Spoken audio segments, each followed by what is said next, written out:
विद्यार्थियों, छठी कक्षा वालों, आज हम हमारे अतीत का पाठ पढ़ेंगे। क्या बताती हमें किताबें और खबरें। पहला पॉइंट है दुनिया के प्राचीनतम ग्रंथों में एक, उसका नाम है ऋग्वेद। शायद तुमने वेदों के बारे में सुना होगा। वेद 4 हैं। नंबर 1 ऋग्वेद, सामवेद, यजुर्वेद, अथर्ववेद। ऋग्वेद सबसे पुराना वेद है। ऋग्वेद जिसकी रचना आज से लगभग 3500 साल पहले हुई थी। इसमें हजारों प्रार्थनाएं हैं जिन्हें संयुक्त कहा जाता है और इसकी रचना प्राक संस्कृत भाषा में हुई थी और इसमें 3 देवताओं का वर्णन है, अग्नि, इंद्र, सोम। अग्नि देवता आग का, इंद्र देवता युद्ध का और सोम एक पौधा है जिससे खास पेय पदार्थ मिलता है। वैदिक सभ्यताओं की रचना ऋषियों ने की थी। आचार्य विद्यार्थियों ने इन अक्षरों से वाक्यों में बांटकर सौर पाठ द्वारा कंठस्थ करवाते थे। अधिकांश संयुक्तों के रचयिता सीखने और सिखाने वाले पुरुष थे। ऋग्वेद की भाषा के बारे में हमने बता ही दिया है। अब अगला पॉइंट, इतिहासकार ऋग्वेद का अध्ययन कैसे करते हैं, ये हमें समझना होगा। इतिहासकार पुरातत्ववेत्ताओं की तरह ही अतीत के बारे में जानकारी इकट्ठा करते हैं, लेकिन भौतिक अवशेषों के अलावा वे लिखित स्रोतों का भी सहारा लेते हैं। चलो देखते हैं ये ऋग्वेद का अध्ययन कैसे करते हैं।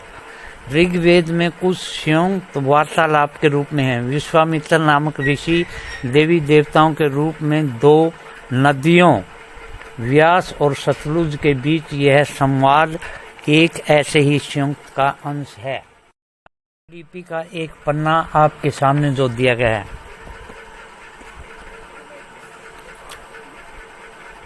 बुरज वृक्ष की छाल पर लिखी यह पांडुलिपि कश्मीर में पाई गई थी। लगभग 150 वर्ष पहले ऋग्वेद को सबसे पहली बार छपने के लिए इसका उपयोग किया गया था।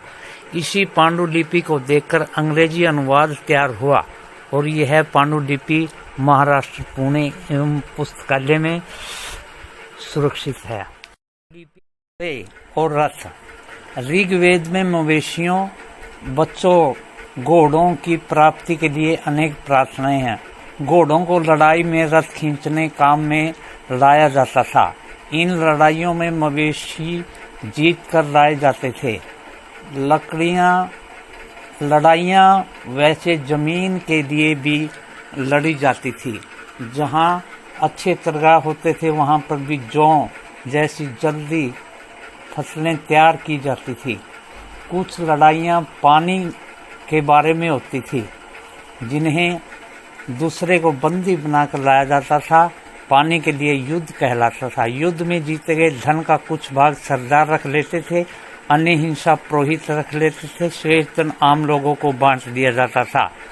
कुछ धन यज्ञ करने वालों के लिए भी प्रयुक्त होता था। यज्ञ की आग में आहुति दी जाती थी। ये आहुतियां देवी देवताओं को दी जाती थी।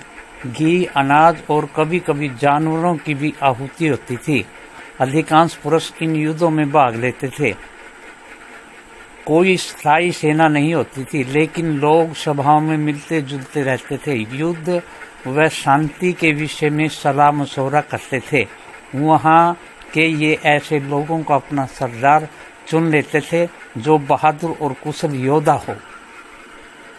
बताने वाले शब्द, लोगों का वर्गीकरण काम, भाषा, परिवार या समुदाय, निवास स्थान या सांस्कृतिक परंपरा के आधार पर किया जाता रहा है। ऋग्वेद में लोगों की विशेषताएं बताने वाले कुछ शब्दों को देखो।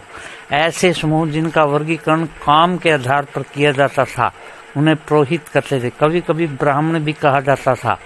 तरह तरह के यज्ञ और अनुष्ठान करते थे। दूसरे लोग थे राजा, वे क्षत्रियों में आते थे। इनका काम था राज्य करना और लड़ाइयाँ लड़ना और इनकी राजधानी और महलों में ये लोग रहते थे। न इनके पास सेना थी न ही ये कर वसूल करते थे। प्राय राजा की मृत्यु के बाद उसका बेटा अपने आप ही शासक बन जाता था।